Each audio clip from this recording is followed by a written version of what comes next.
Hay, además, que conectar esta idea del conocimiento tácito con... We need to connect this idea of tacit knowledge with the concept of institutions, which we talked about in an earlier class. We said that human beings have two tools to help us face the ineradicably uncertain future. First, our own entrepreneurial capacity, which tends to bring us closer to what we want to achieve. Our ends, though there is no guarantee. And second, institutions, which are repetitive, patterned behaviors we learn with practice, frameworks of behavioral guidelines. Well, the knowledge of institutions is also tacit, inarticulate knowledge.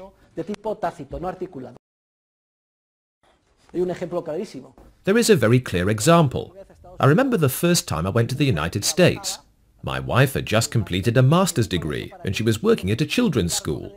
I used to pick her up from time to time, and I was surprised at how well the 3-year-old American children spoke English. But these 3-year-olds speak English 1,000 times better than I do. And I've spent hours and hours studying books, studying vocabulary, studying grammar, and I don't know even a tenth of what a child 3 or 4 years old knows. They conjugated verbs perfectly, just as a Spanish 4-year-old conjugates the most complicated subjunctives you can think of, and a 5-year-old knows even more than that. Try having a conversation with someone who has learnt Spanish as a second language as an adult. He or she has learned it by studying technical knowledge, while a child learns a language by practice. From the time children are small, they hear language, and they see how it is used in interaction with their parents, their siblings, and their friends. Later, schools simply strengthen and refine what children already have. Language is basically tacit, inarticulate knowledge.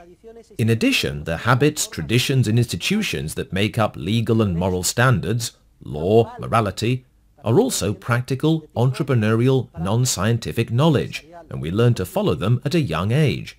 They are instilled in us in our families and later in small, social community groups.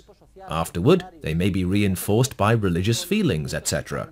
We cannot articulate in scientific terms the specific role legal and moral standards play on a social level, and yet they play a vital role. We sense only the tip of the iceberg, but we have developed these pattern behaviors, and we know right from wrong. And we know that we come closer to achieving our ends if we adopt these pattern behaviors. Accounting is a language, and it enables entrepreneurs to assess whether they have made a profit or sustained a loss in the past, and to set a budget for the future. Nobody invented the Spanish language. It emerged as a result of an evolutionary process, and some would say it is a corruption of Latin. It is believed that the first forms of Castilian were used in the north of Burgos, and they took many generations, centuries to emerge. The same is true of accounting. The first instances of double-entry accounting were discovered in books found in Egypt, books dating from the Ptolemaic period.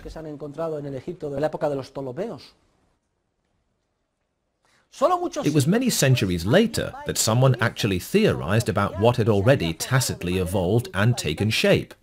For example, in the sphere of accounting, there was a mathematician and Franciscan monk who taught mathematics to Leonardo da Vinci, Luca Pacioli.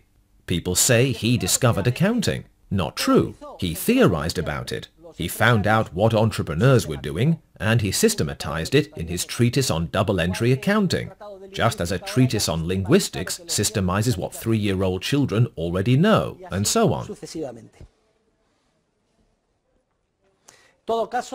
In any case, please note the tacit, inarticulate nature of the knowledge entrepreneurs generate, the importance of this knowledge, and also the fact that it provides the raw material for the most essential institutions, which make life in society possible.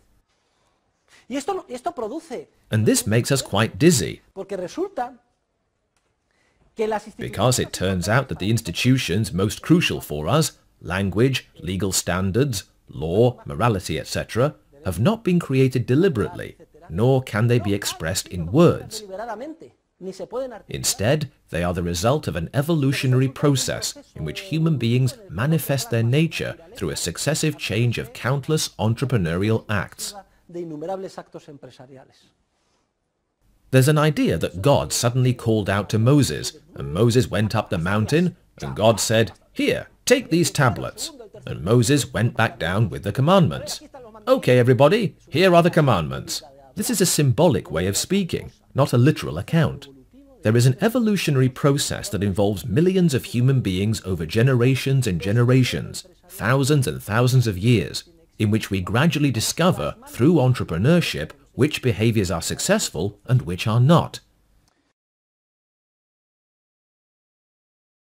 When something is already there, it is very easy to theorize about it. We could mention the sphere of money. Once it is there, it is very easy for the state to expropriate and manipulate it, and we will see the effects of such measures. They generate expansions and bubbles, and later financial crises and economic recessions. For when we insist on improving the spontaneous process of entrepreneurial creativity from above, we destroy it. That is another of the paradoxes we will learn about in this course. If we insist, in a rationalist manner, on creating our institutions ex novo, or on forcing the predominance of the knowledge that can be articulated in books over entrepreneurial knowledge, we destroy civilization. If I refuse to let anyone ride a bicycle unless he or she had first learned the formulas of mathematical physics, and unless a personal computer monitored everything, there would be no Tour de France. Nor would Indurain ever have appeared. Nor Beethoven, nor Schubert, nor Mother Teresa of Calcutta.